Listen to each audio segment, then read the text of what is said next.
are good. Who are you calling guys? Yeah. Looks like you're in the finals.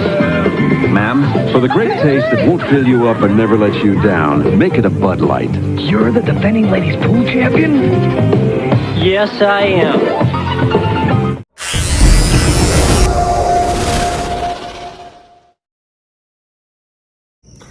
Let me start off by saying happy 4th of July. You know,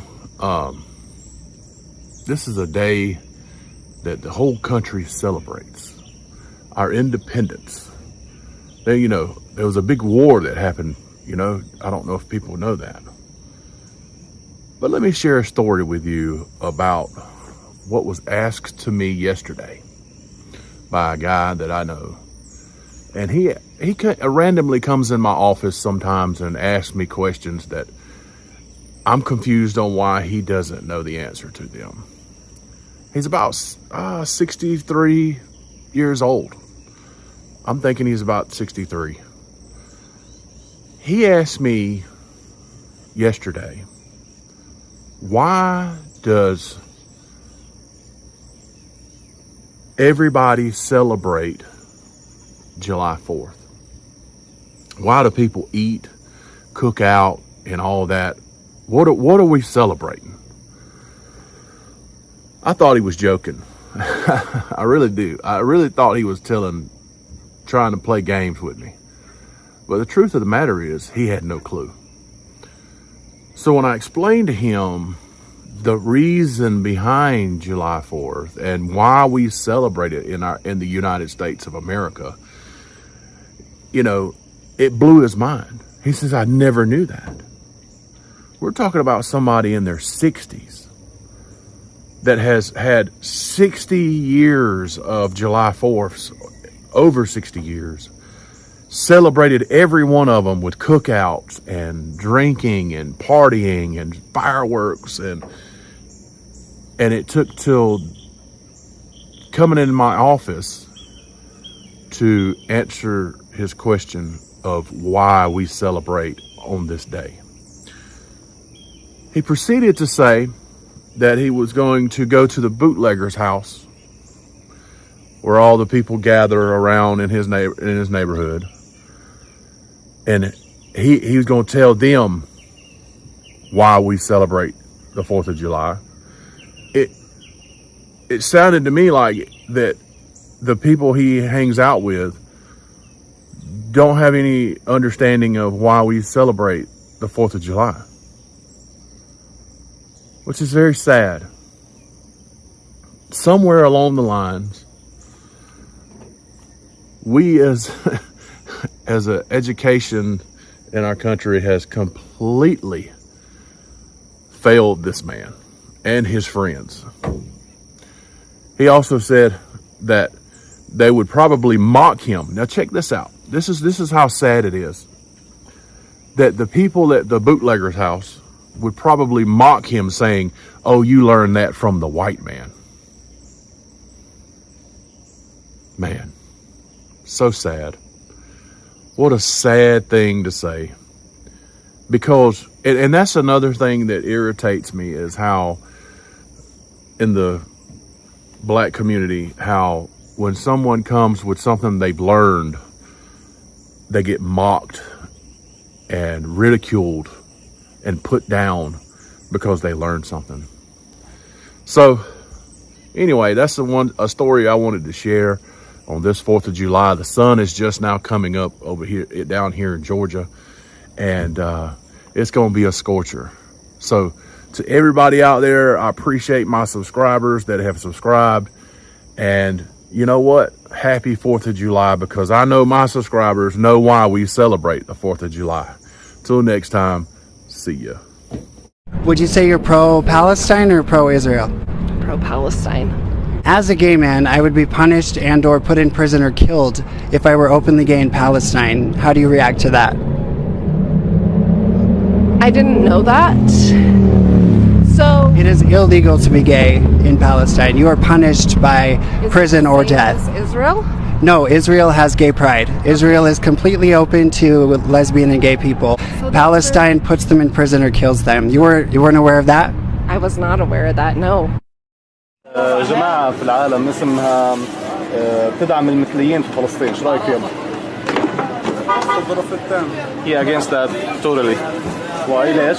Why don't you need the support? هو عشان يكون واضح أكثر، هو بدعم المثليين برضه من ناحية سياسية، يعني بدعم فلسطين كقضية. بدعم بنفس الوقت بدعم فلسطين كقضية.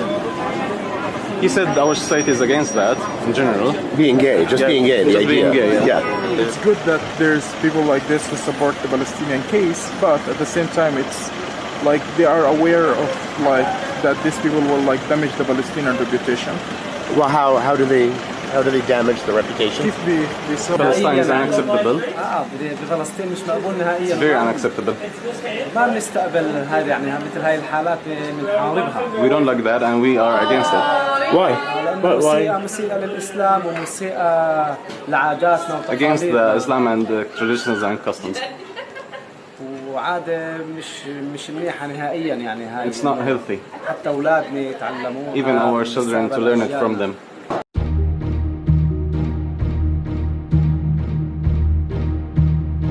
Soldiers, sailors, and airmen. These American heroes risked everything. Contribution and the sacrifice which so many have made.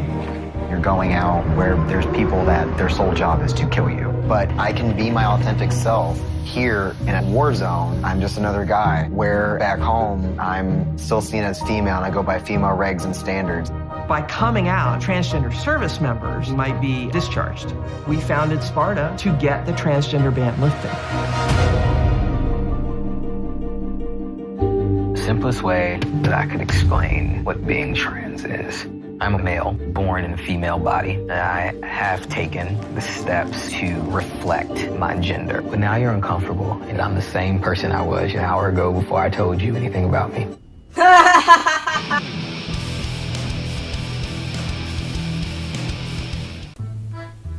Somewhere in Russia,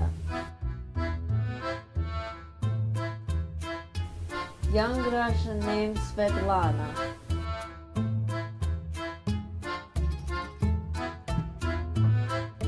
turn on TV and see this advertisement. This is the story of a soldier who operates your nation's Patriot missile defense systems.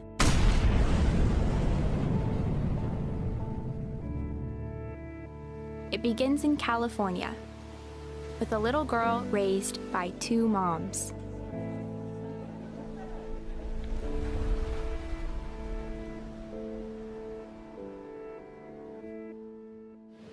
Although I had a fairly typical childhood, took ballet, played violin, I also marched for equality. I like to think I've been defending freedom from an early age. When I was 6 years old, one of my moms had an accident that left her paralyzed. Doctors said she might never walk again. But she tapped into my family's pride to get back on her feet, eventually standing at the altar to marry my other mom. With such powerful role models, I finished high school at the top of my class, and then attended UC Davis, where I joined a sorority full of other strong women. But as graduation approached, I began feeling like I'd been handed so much in life, a sorority girl stereotype. Sure, I'd spent my life around inspiring women, but what had I really achieved on my own? One of my sorority sisters was studying abroad in Italy. Another was climbing Mount Everest. I needed my own adventures, my own challenge. And after meeting with an Army recruiter, I found it. A way to prove my inner strength and maybe shatter some stereotypes along the way. I'm U.S. Army Corporal Emma Malone Lord, and I answered my calling.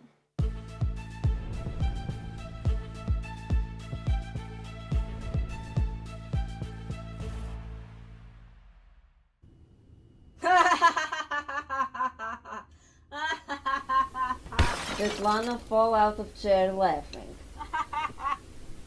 Ouch, that recruiting video was painful. I really don't think it signifies strength in any way that makes me think of the military. challenged myself to make an army-style video that would be more reminiscent of what values I associate with the military. It's the system, it's a prison, we keep trying to beat it. We get cancer from keeping all of our demons a secret. Don't give up, I know you're strong. Show them all your fire. The days are hard, the nights are long.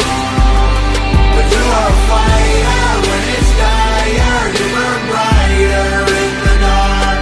You're a survivor when you're tired. You hold tighter, you have heart. It honestly wasn't too difficult. I guess the military wants to convey a different message rather than one of strength, courage, determination, perseverance, and endurance. It's become clear to me that fighting for freedom is something anyone can do. I'm going to keep doing my part to keep freedom alive.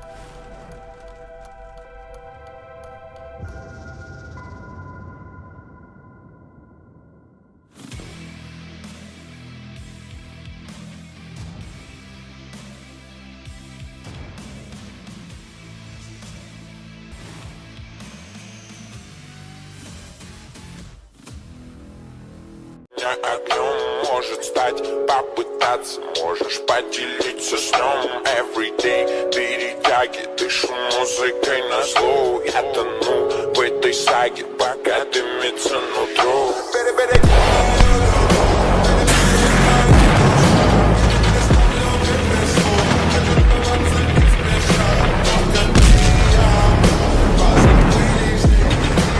And so they had to figure out ways to keep us divided, which is why they started inserting the white supremacy terms and calling everybody racist. That's been studied. I'm not making that up. You saw that in the Washington Post, the New York Times. They started calling everybody white supremacist and racist as a way to divide the country. And they start doing stuff like this to divide the country. So I don't think that's coming from a necessarily progressive left. Of course, what's considered the left today, I don't consider the left. They're pro-war authoritarians.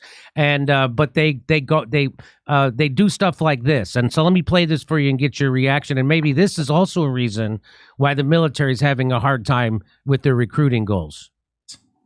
All too often, I hear leaders talk about providing everyone with dignity and respect like it's an aspirational goal. That's not good enough. Dignity and respect is the bare minimum. It's the floor of where we can be.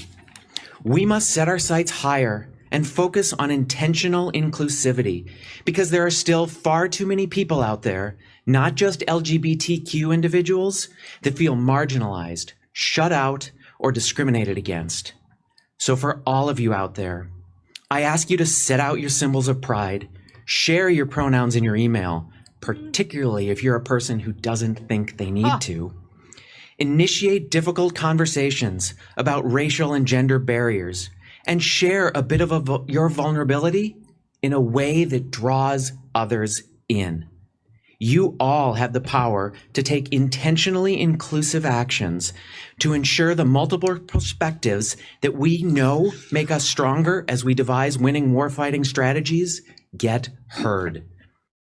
The U.S. military is experiencing one of the worst recruiting shortfalls in 50 years. That's true even after instituting big bonuses and lowering enlistment requirements.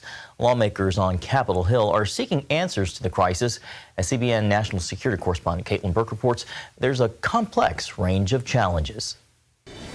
In fiscal year 2023, the military branches collectively missed their recruiting goals by approximately 41,000 recruits. Wednesday, representatives from each testified about the underlying causes behind the shortfall. 30 years ago, when I was in high school, 40% of youth had a parent that served. But today that number is under 13%. While witnesses outlined challenges ranging from getting recruiters into schools during COVID to a decrease in eligibility, Republicans zeroed in on polling that suggests the problem is because the military has become, quote, the administration's next social justice project. This poll, which we can all read, found that 73% of veterans believe that the U.S. military has become too political regarding race, gender, and sexuality. Even worse, a quarter of the veterans would tell a young person not to enlist. We're now at the third time having this conversation about recruiting, and rather than actually listening to the genuine experts here who are saying it's complicated, because indeed it is complicated, we are still marching out these kinds of Breitbart, the provenance unknown questionnaires. When cadets, military families, active duty members stop bringing us these issues, then we'll stop talking about it. But as long as they are, we have a duty to address these issues. Only 2 military branches met their active duty enlisted recruiting goals for 2023, the Marine Corps and the Space Force. Alex Wagner, Assistant Secretary of the Air Force for Manpower and Reserve Affairs, credits the success to a pilot program waiving previous requirements on body composition, tattoo placement, and THC use. These and other efforts result in approximately 2,900 new enlisted accessions in FY23. That's 2,900 high-quality individuals with a propensity to serve that would have otherwise been excluded. All branches admit it's critical to find ways to persuade Gen Z to take an interest in military service. That's because as one of the most tech-savvy generations, their skill sets will likely be key to future military readiness. Initiate difficult conversations about racial and gender barriers and share a bit of your vulnerability in a way that draws others in. Why is this necessary? And by the way, I watch this, and here's what I think about, okay? I watch this and I say, okay, Putin sees this, what does he think? Xi watches this, what does he think? The Middle East watches that, what do they think? The enemy watches it. Do they say, oh my God, U.S. is getting so much stronger. Guys, be careful. These guys are starting to put their genders in their emails. How are we going to beat these guys? Like, we don't do he, him. There's no way we can beat these guys because that's an advantage America's having because they're being more fluid about their, gender and all this stuff.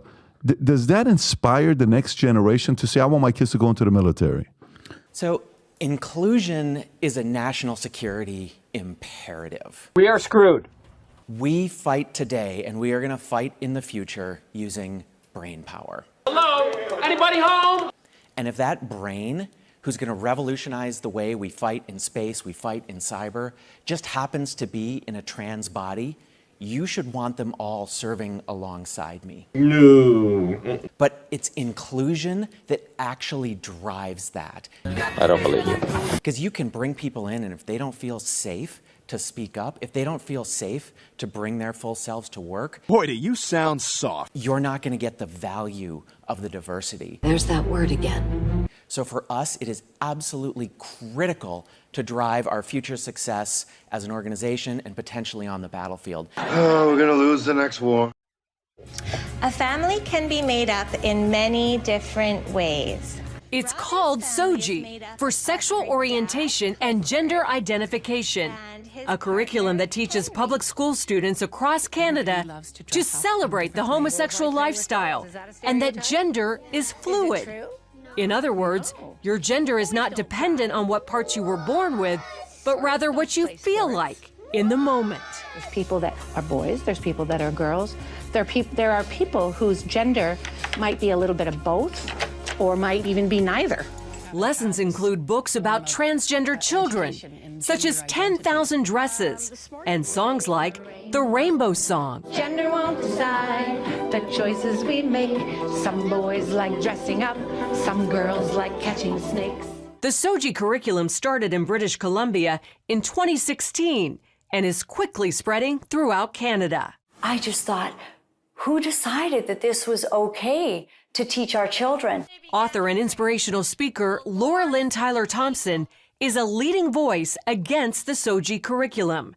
And we are seeing the results of that now, because some kids are reacting very emotionally and saying, and they're in fear. Will I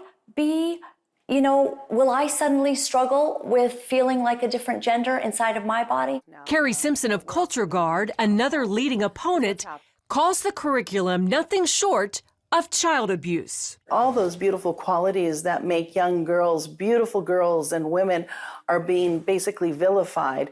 The things that make our boys boys are being, taken from them. So things of equating young men to being strong protectors is something that's now evil. But Morgan Auger, a transsexual and supporter, claims it's about acceptance, not indoctrination. The idea is to teach kids that there are gay kids and there are trans kids and there are trans parents and gay parents in our society, and everybody's wanted and desired. After all, that's what our Human Rights Code says, and it's the role of schools to teach the following of our laws, right?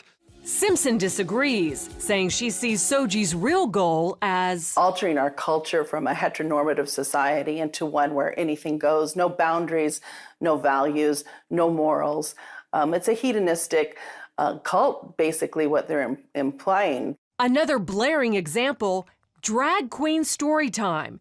It's happening in Canada and America, where some public schools and libraries invite drag queens, some dressed like torn demons, to read to young children. And it's a social deconstructionist agenda. They're using children, little 5-year-olds, to accomplish this. And parents are waking up and saying no. When asked about parents' rights, Auger says, well, actually, in Canada, parents' rights are limited and children's rights are put ahead. So the child has the right to be protected from the parents when the parents behave badly. Canada is known as one of the most gay-friendly countries in the world, with many of their largest cities featuring their own gay villages, like here in Vancouver, which has literally rolled out the Rainbow Road. Most gays, like village resident Dave Davy DiCarlo, support Soji and limiting parental rights. The change that we have to see is sometimes the parents, and the kids are doing actually really okay. This is very scary stuff. Longtime Vancouver area pastor Kevin Kavanaugh says this is far more serious than most Canadian Christians realize. Our problem is not the teachers, the educators, the administrators. This is a battle in the heavenlies. He says Satan is going after their most vulnerable, the children. And the little girl came home in tears because the teacher had told her, since she was playing with some toys in the class that were deemed to be masculine in nature, that she was likely a boy in a girl's body. The mother went to the school the very next day, and instead of having any sort of tolerance or support or understanding, she was actually called names. She was told that she was a homophobe, that she was a bigot. With that in mind, Tyler Thompson, Simpson, and Pastor Kevin are spreading their message across social media and in town hall meetings. The pro-gay backlash has been fierce. And the hatred and the anger and the bullying that came against us, even though we said, we love you, we don't take from you the opportunity and the freedom to live as you choose.